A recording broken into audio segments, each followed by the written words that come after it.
Hi, now welcome back to Ponderings from Palm Coast. I'm Mark Webb, and thank you so much for stopping by. And remember, like and subscribe, and please leave comments. We're getting more comments, and I welcome them all. Your opinions, one way or the other, it's great. It's one of the few things we have, our opinions. So before we get started today and introducing my guest, Kurt, I want to kind of go over what's happening this week in Palm Coast. And today is Monday, the 14th, and very important city council meeting tomorrow morning, 9 a.m. at the city hall. They will be doing, among other things, doing the final selection and swearing in of Ray Stevens' replacement. So that's in seat 3, which is Grand Haven and a bunch of others. It's a great opportunity for you to stop by. I can guarantee you the open forum conversations could be pretty interesting. As you guys know, following social media, our Mayor Norris is way more public than he probably wishes to be right now and is in quite the thick of it with a lot of things happening.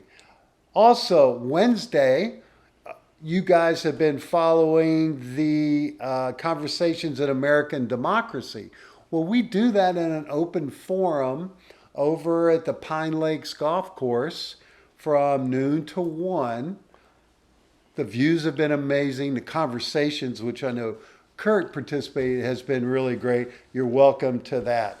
And then Fridays at the Democratic headquarters, we have an open forum called the Weekly Blue Forum, in which from 12:15 to 1:30 the doors are open and anybody is welcome to come in. You don't have to be a member or affiliated with the Democratic Party. It's just kind of a weekly venting forum conversation of subject matters and things that are happening.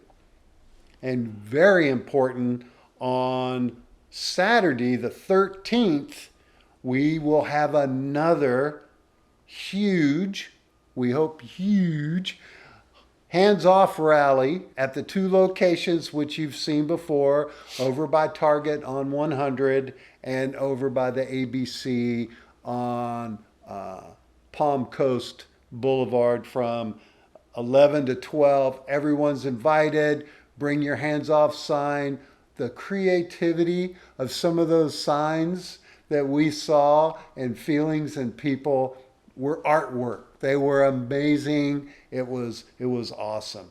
So, busy week, a lot going on, and I will hope to keep you guys posted. So with that, I would like to introduce Kurt McCauley. He's a good friend. He's participated in a lot of the conversations that we've been having, and he's very passionate about some of the things. So Kurt, welcome. I appreciate you joining me today. It's exciting, and we love having guests come in to share their thoughts.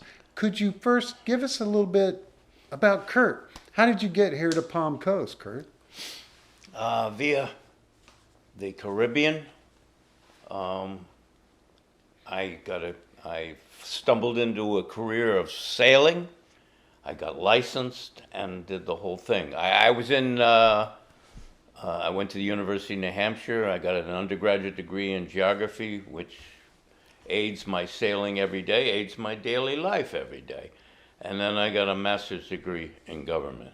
And so one of the things I want to talk about is, and one of the reasons why I never became a politician was I couldn't deal with lying. The whole concept, and even a white lie, or what you call a white lie, it's all variable. You can put any kind of explanation to your lies. But we all know if you tell an untruth, it's really a lie. Daily, unfortunately.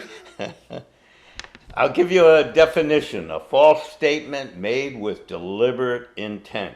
And that's important for a lie and not a misstatement or whatever else. To deceive, and the intention is an untruth and a falsehood.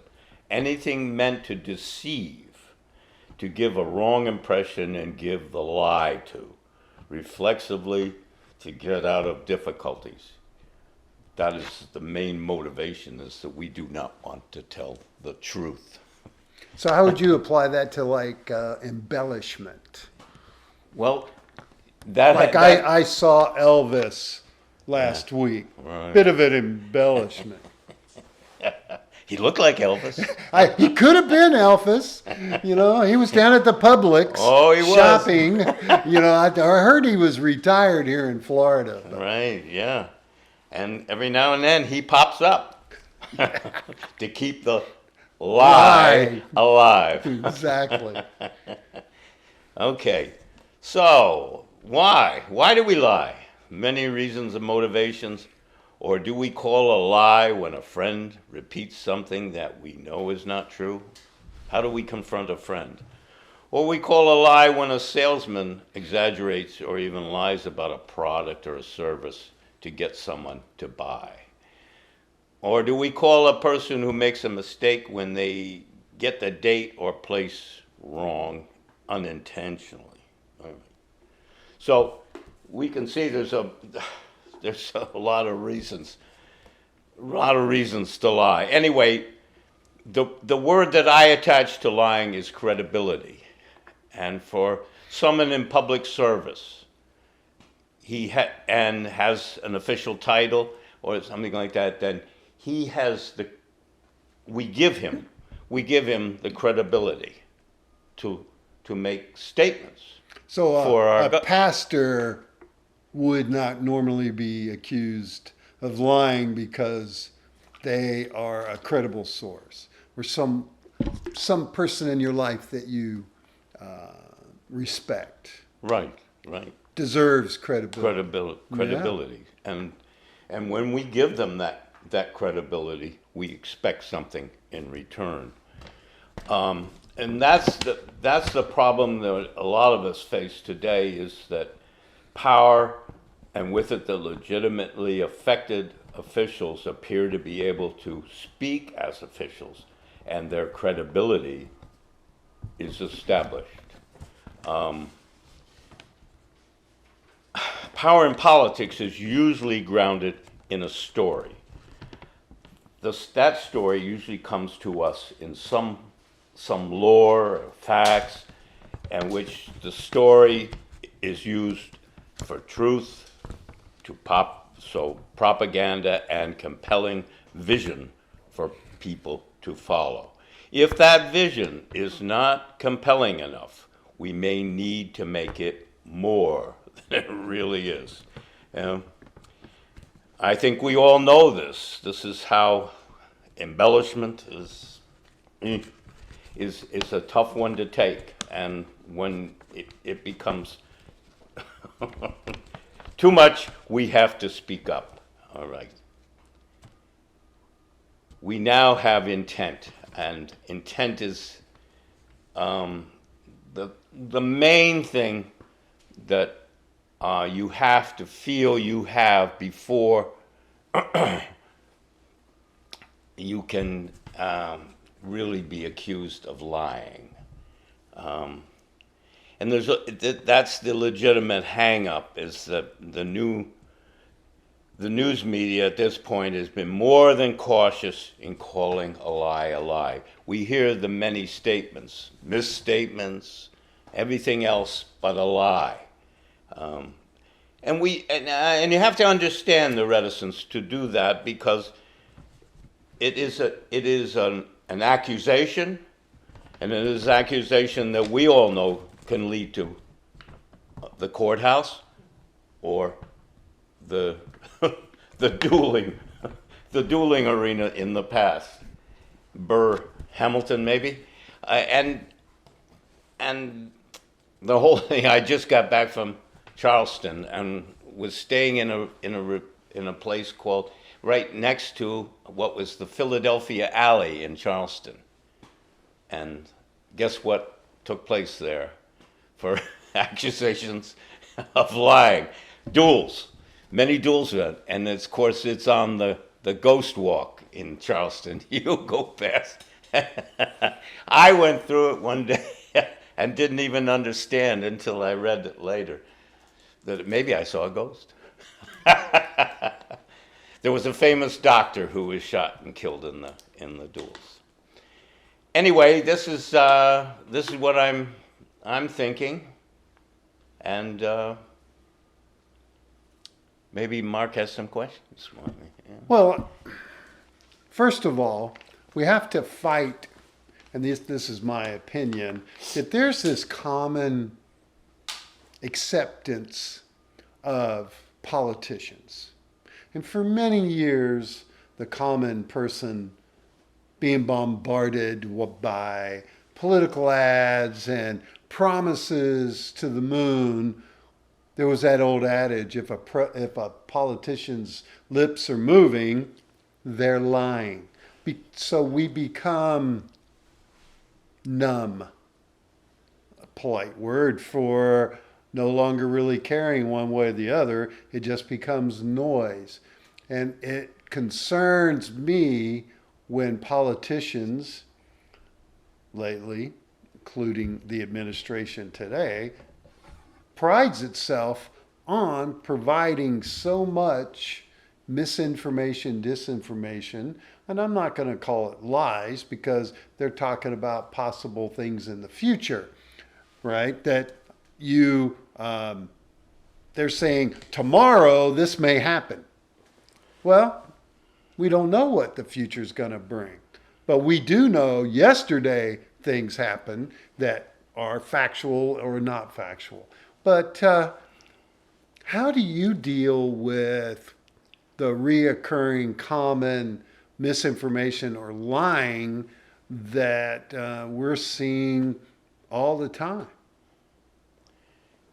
I deal with it based on who I am as an individual. I'm an 80-year-old man who feels he's never stopped learning, and so I constantly building up all this information that I have, and that in a general sense is to my education. Geography is a study of everything. There's nothing that is irrelevant in geography. And so I learned a lot of accompanying things. And so I think I can evaluate a lot of, in other words, whatever they're trying to sell to me, because it always appears to be a sales job. Right. And so I recently did a podcast and we were talking about the loss of critical thinking. And that's really what you're describing is the empowerment, the power of you, the partaker, the consumer of information from wherever you get it from. Podcasts like this one, or news, or Fox Entertainment, or wherever, and ask yourself, it doesn't sound right.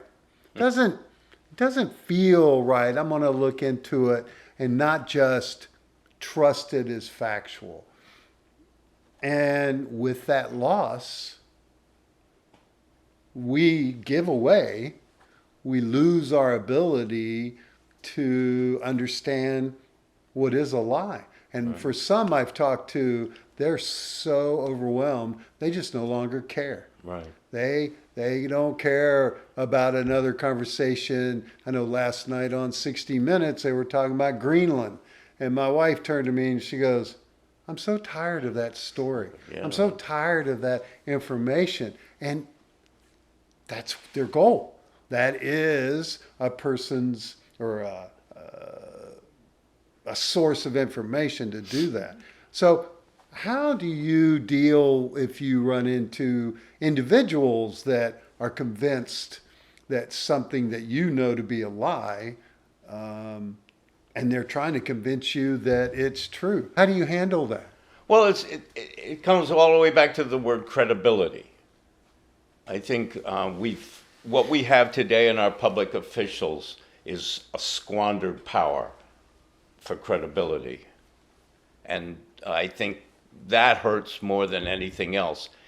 If a person assumes or is voted into a position of power, we assume that he has a certain level of credibility. And so what we're experiencing today is an extreme amount of pressure on the word. And I don't know what to do. I think, like a lot of people, when I get hit with a term like a tariff, what do I think of a tariff? We know we've been using that for a lot of years, But what tariffs mean to me is like I was just back in Charleston. And there's a famous, it's a big house. I don't even know what they use it for now. The customs house. And the basis of our society was that customs house because Charleston was a major port and New York was the other one. And the two most important positions that a president could appoint were the commissioners of the customs house. I mean, and what they gave that power to those people was the spoils system. And that's what our whole system was based on until Teddy Roosevelt came about in the 1900s and said, we just can't do this. There was the shirtwaist fire in New York. I mean, the government was not doing anything. And that's what I look to government as the whole business of the government is for us for what we need. We can go out into the private people and get everything we want. But what we need, we hope our government can stand for. And that's what Teddy Roosevelt started. And what we have today is everything that's come to us from 90 to 100 years. And personally, I don't know what to think about our future because everything is in doubt. And why? Because they've lost their credibility. How is that? I was approached recently by somebody in our Blue Forum, and they were very distraught and confused about how someone, I think it was an acquaintance of theirs, maybe a family member, had been so misled, so confused about what the facts were, and how they felt that this source, Fox Entertainment, was a credible source of information, and so they felt no need to verify. They felt no need to question. They saw that source, of which there are hundreds of sources of news and information you can get, and it wasn't, his frustration was their belief, their faith in that source was so deep that they could not understand or believe that they were being lied to.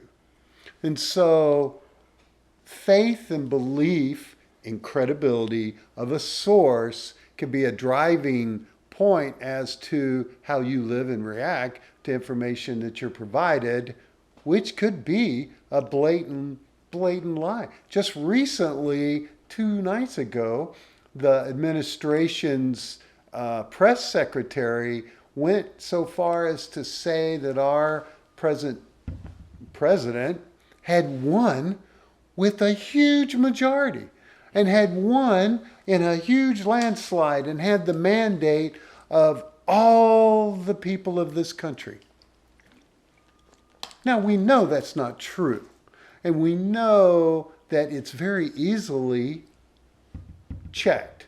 But yet someone at this level, who you would think would carry credibility, as you've been talking about, felt comfortable, even confident that they could say these things and not be held accountable.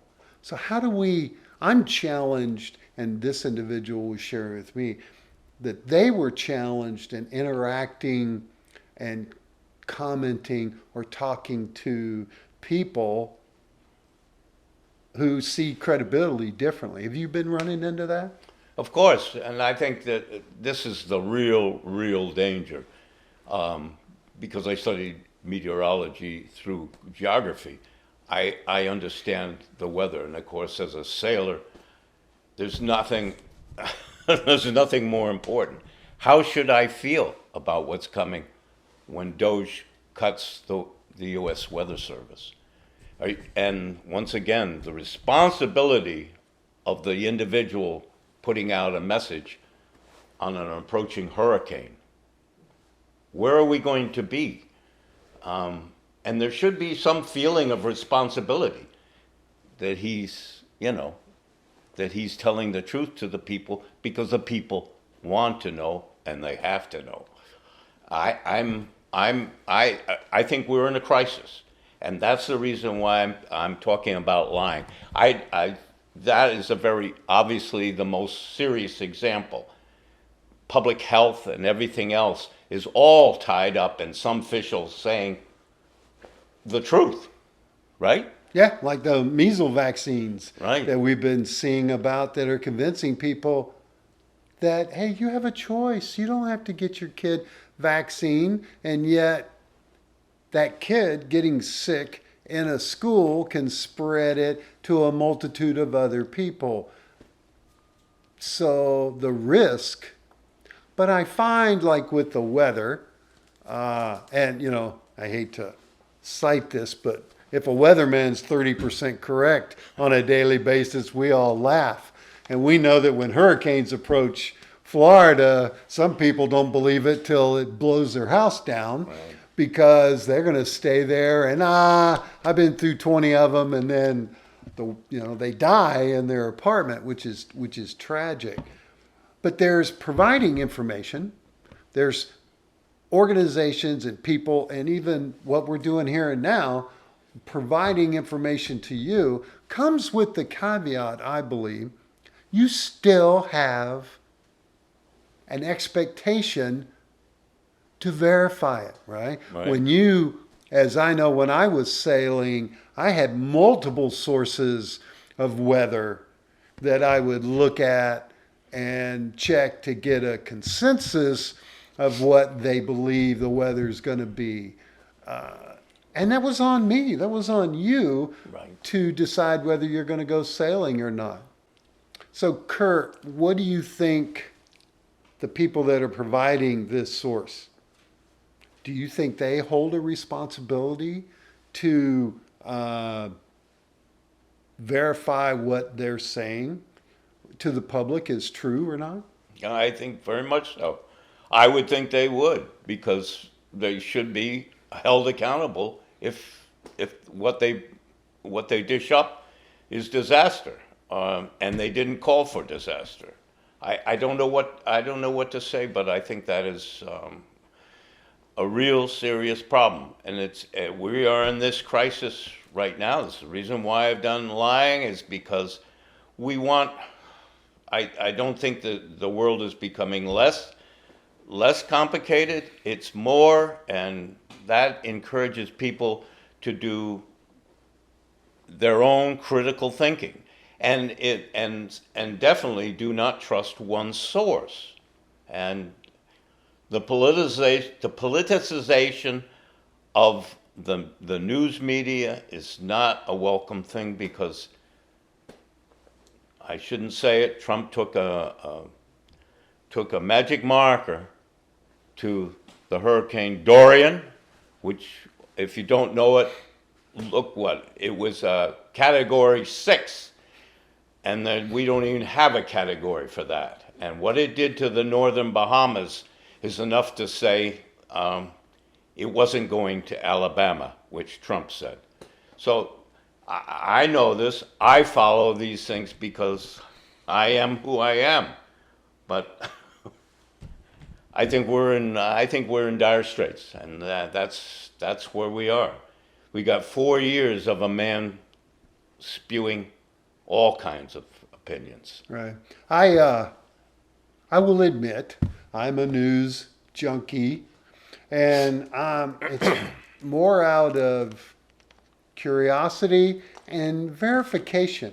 And there are numerous stories that I hear that are through various sources that I have spent some effort trying to verify and found them to be misleading. And there are certain sources of that information that I have grown to be a little distrustful of. But it takes effort. And the average person who's living their lives, working, raising their kids, they come home at night, they're listening to the local 30-minute news and the local 30-minute evening news, which was what used to be 30 years ago. The source doesn't even touch on the things that are going on. And they hear a 10-second blurb about something and they consider it news when it's opinion. And so, like you, I'm very concerned, and I think from a capitalistic view, the news organizations of today, and I'm talking about the legacy news, have become more interested in just getting eyes on to see the ads and generate money and wealth than to be held accountable for reporting. And I see it on the Sunday morning circuit all the time when they bring a left or a right leaning person and he has 2 minutes or she has 2 minutes and they just spew their opinions and views of things, and there is no response, no questions, no pushback from the news organization that had them there. And there's no feedback to go whether what they said was true or false or misleading or whatever, because of time constraints, because they're afraid. I mean, just this morning, the Trump administration says he wants to go after 60 Minutes and CBS News again. So here is a news organization, multiple ones, that's wanting and trying to provide information, and yet we have an administration that says, I don't like what you said about me, so I'm going to sue you for $10 billion. Whether it goes anywhere or not is anything, but that does temper the news. That does make it. And I was recently talking to a much younger lady in her low 30s, and she was saying, when I asked her, where do you get your news from? Because that's usually the number one thing top of mind when I'm talking to somebody about the events of the world. Well, where do you get your information? And she said, well, I get it from TikTok.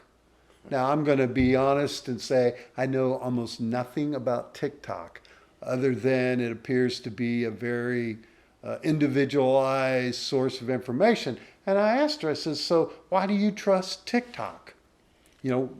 Why are you confident well, because they're my neighbors and my friends and people that I follow, and it's what I trust. Can I add something sure, here? Please. This is the whole thing that people want to hear what they want to hear. Confirmation bias.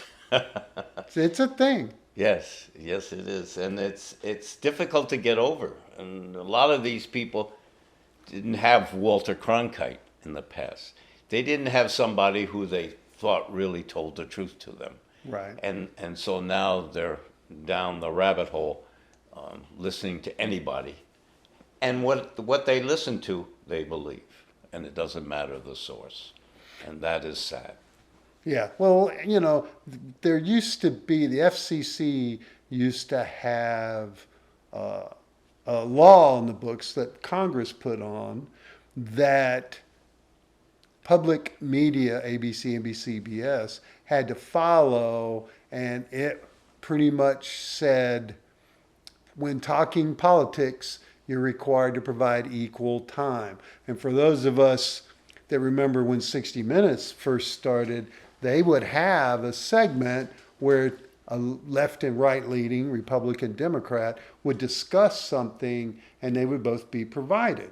And it was on the same event, same channel, same show, a comparison of my belief and your belief.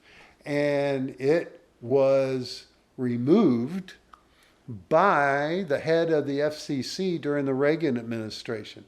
I personally believe that that was the creation or the starting form of Fox Entertainment, because that was the first time that you had a single source, one view source of news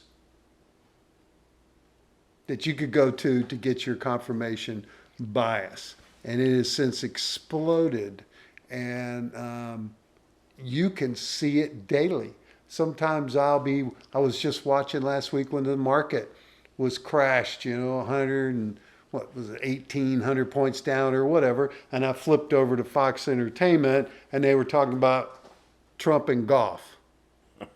They weren't mentioning, my wife even pointed out, they had the stock ticker was on the bottom of the channel and it was gone. So how do you think we can get people to develop a better critical mind and to say, hey, you know what? I don't think they're serving me fairly. You could just encourage people to shop around. Shop around. Get another viewpoint. Any viewpoint. That's the only thing you can say. But you go into barbershops or you go into doctor's offices, and there's usually a TV, and Fox has been on almost always. In this part of the country. Right. I haven't seen it in other places. So for me, Kurt, I tend to migrate toward NPR or those type of privatized, mostly privatized sources, because I find there's very little opinion and a lot of just meat of what happened in today or this week's news. Do you have some sources you rely on? Many. I still read print journalism, and it's the New York Times, and I'm a subscriber to the Sunday New York Times, which has an overall comprehensive view of the last week. And then there's as many other sources as you can. You spin the dial. I think the remote gives you the power to get another viewpoint. And so don't be afraid to have someone go against your confirmation bias. I don't know what I have to say. I can give you my political viewpoint, but it doesn't matter. Because that's not the way I would operate, and I wouldn't preface any statement by giving you who I vote for or what I stand for. I would like a world with more credentialed viewpoints. Who is this guy? Why do you say, who is this guy? Does this guy have the right to pontificate about something he obviously may not know anything about? I mean, look at RFK Jr. I was going to say, yeah. We have classic examples of people with no credentials in positions now of power. And remember what I said, what power gave you. Power gave you the authority and the ability to speak the truth.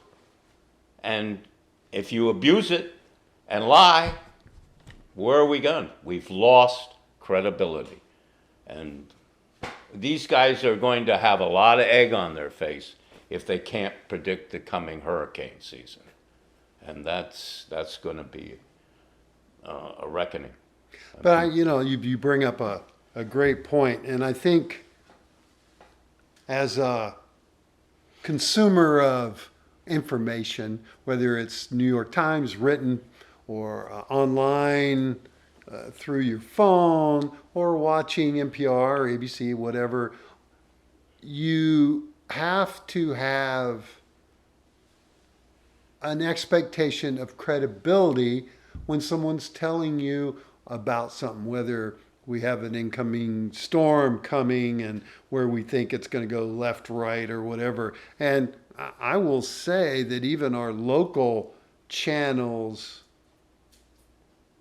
probably to the negative, will spend days and hours talking about storms way prematurely before the storm even gets into the Gulf. Or even, I mean, we get these weather events, I'll call them, that become news in itself. And again, when you're talking about your local news channels, they too are trying to survive. They too are trying to get viewership and get you to fear that there's a storm coming when it may or may not come. But I have a lot of, when I interact with people that have different views of things, I come at it as more, I'm curious why you think what you're telling me and where you got that information and why you feel it's right or wrong. Like right now on a daily basis, we're having a zillion conversations about Mayor Norris and Palm Coast and all the drama that's going on. And yet most of us are digesting that third party through a Facebook page of somebody else or Flagler Live of somebody else. Or it's only when he posts his own letter that you could say, well, that's pretty much how he feels about something. And do you think that the user of the information, I guess us, are as guilty as the broadcasters in not being able to ascertain what is and isn't a lie? No, I wouldn't. I think there's a responsibility to an official. If you're making a statement on something, you should know about that something. And I cannot excuse the official, because that's his duty and responsibility to give good information. And so, but I once again would say to the listener, maybe you should question it. If it doesn't sound right, you have a reason. You have a reason and a right to question it and pursue other truths. Right. Yeah, I think you have a responsibility to do that. I was just flashing back to a conversation I had with my spouse, and we were talking about why is it your mom told you 1,000,000 times that oven's hot, and yet what do? You gotta touch it. You gotta know for yourself. Your mom has probably the highest level of credibility, but I think we as humans, I think we in our curiosity or our view of things want to explore. You're a sailor. I know that there's a part of sailing that is that joy or fear of the unknown of, do I have enough sail up, and do I have the right tides, and what the weather's doing, and do I trust the equipment that I have on board? And you never know when a gale's going to blow and you're going to have to reef the sails and change everything, and you got to be able to read. Your confidence lies in you. Your confidence lies in your ability to believe that you can survive when you're out there. And for me, that's one of the things that always attracted me to sailing. And there's nothing like it. But I think today you touch on, and that's what was really, I wanted to talk to you about this because you've been mentioning lying and fear of the truth, understanding what the truth is and the perception of it is, it goes to the core of many things that we're faced with now. And the downside is if we no longer trust or believe in anything that's told, we won't evacuate when that storm hits us. We won't do something financially because we don't believe it. We won't take vaccines or go to the doctor and get treatment because no one out there. I mean, could you imagine going to your doctor and them telling you, well, Mark, you have liver cancer and we got to aggressively treat that. And I go, doc, I don't believe you. I don't believe you. I don't have cancer. I'm just going to go on. Well, that is an extreme example of what people are making choices like that and they don't even know it. They don't even be aware. For a year, I was part of a group that studied 2025. Project 2025. You were in that group. I was convinced, hands down, that it was a real thing, and if he got elected, and if they got in power, they would follow it. Does me no good to stand in front of the mirror and go, wow, I told you so to myself, because the message didn't get across, and now we're experiencing it.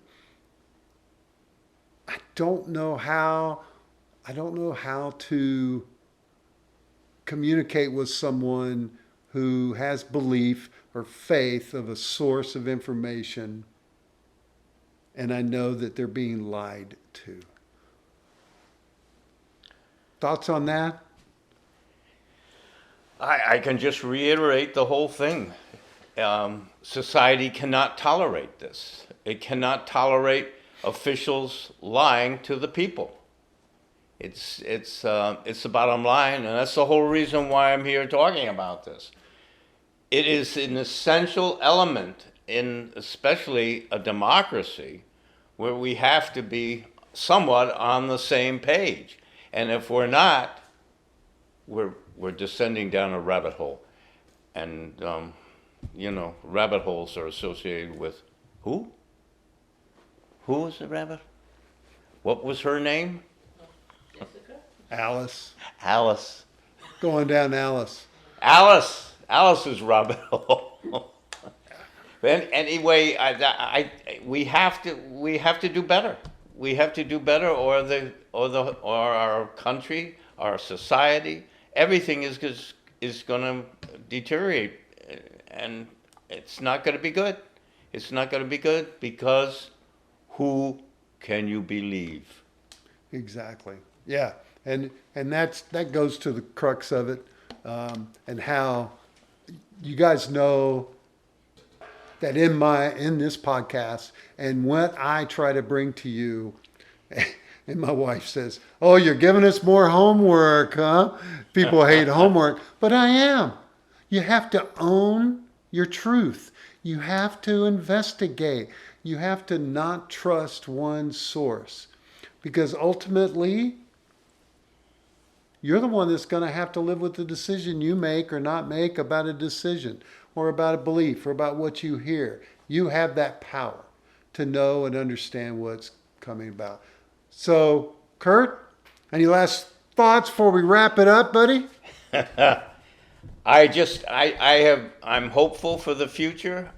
I've lived 80 years and I've seen a lot of things I never thought would happen, but this is where we are right now is a wow.